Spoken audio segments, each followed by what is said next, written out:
Okay, in this video I'm just going to go through some of our basic definitions for mixtures. A mixture is a substance that contains more than one particle. So maybe something like salt water where there's some H2O, water in it, and there's some salt in it. So NaCl is dissolved within that water. We just need two different types of particles. And if you remember, this is sort of the opposite branch of the classification of matter from the pure substances. So pure substances have elements and compounds, and these are mixtures, more than one kind of matter in the same space. We have two basic definitions within this, and we're going to talk mostly today about mechanical mixtures, and then solutions are going to make up what we talk about for most of the rest of the unit. So for mechanical mixtures, that's where the particles have more attraction to their own kind than the other kind. So for example, if I have salt water, what I mean by that is the salt particles are more attracted to the other salt particles than they would be to the water. This isn't true for salt water. Salt and water are just as attracted to each other as salt and salt.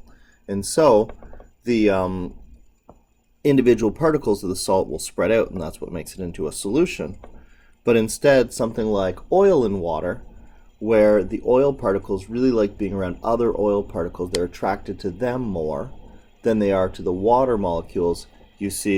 You get something like this, where the water and the oil separate and they stay with the particles that they're attracted to.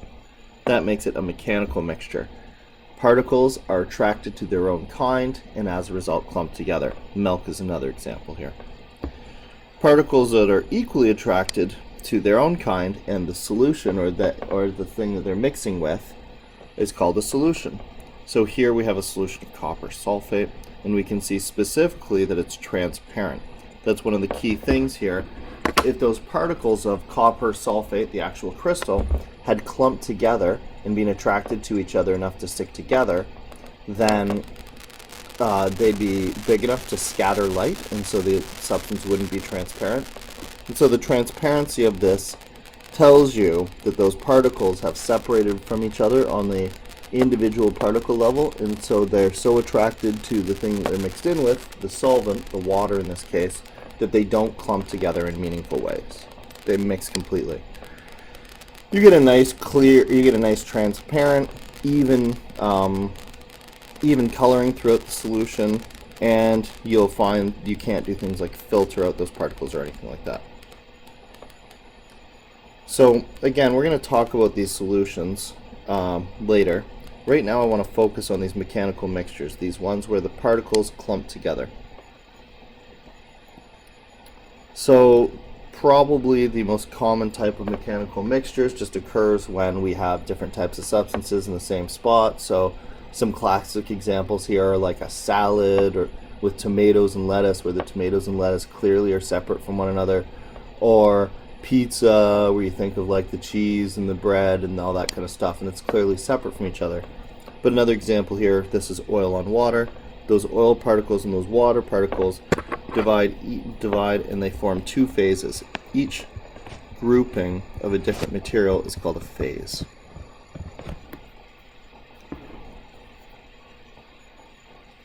Not all mechanical mixtures separate out quite so nicely though. Something called a suspension, like mud and water, is when the particles initially clump together on such a small amount that they're able to suspend, or they're able to stay in the liquid. They're able to mix fairly evenly. A suspension specifically is something that with a little bit of time will settle out, and so if we imagine muddy water, if we just left it for a period of time, you'd see eventually the particles clumping together and clumping together more, and eventually it's separating into two separate phases. This is different from a colloid. A colloid is when the particles are big enough to scatter light, so it's not considered a solution, but are small enough that they don't settle out in any meaningful way. If these particles remain this small, if they don't continue to find each other and clump and get bigger and bigger, a colloid, in theory, could stay suspended or stay looking fairly evenly mixed for very long periods of time. This example here is milk, and we know that eventually milk will settle out, but we also know that milk is the fat particles in milk are so small that for a very long time it will stay as one substance where the particles are spread throughout. So they separate out already, they'll separate out slowly over time, or they stay mixed together but they're still clumped large enough to scatter light, so we can't consider it a solution. The only other definition that I want to run through here that you might hear is called an emulsifying agent. An emulsifying agent is a substance that has a part that will attract to the two different types of particles in a mixture. So for example, if you had oil and water and you were thinking about soap, you can see that one end of a soap molecule is attracted to water and another end of a soap molecule is attracted to the oil. So oil and water would generally settle out. But if you put an emulsifying agent into oil and water, you can get globs of oil that are completely surrounded by soap molecules that can then make their way into the water, and so you can get oil suspended in water because the emulsifying agent allows the two particles to be to attract to it on either side, and so to mix. Not often as much as a suspension, but that's the basic idea. And this is useful, of course, because if we have something like oil on our clothing or oil on our hands, where it quite likes to be, and we'd like to use water to wash it off, of course water doesn't dissolve oil very well. But if we use something like an emulsifying agent, like soap, then the soap particles can attach to the oil and form this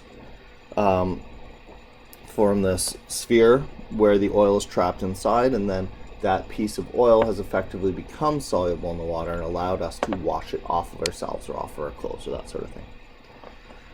So again, those are just some basic definitions of mechanical mixtures and solution.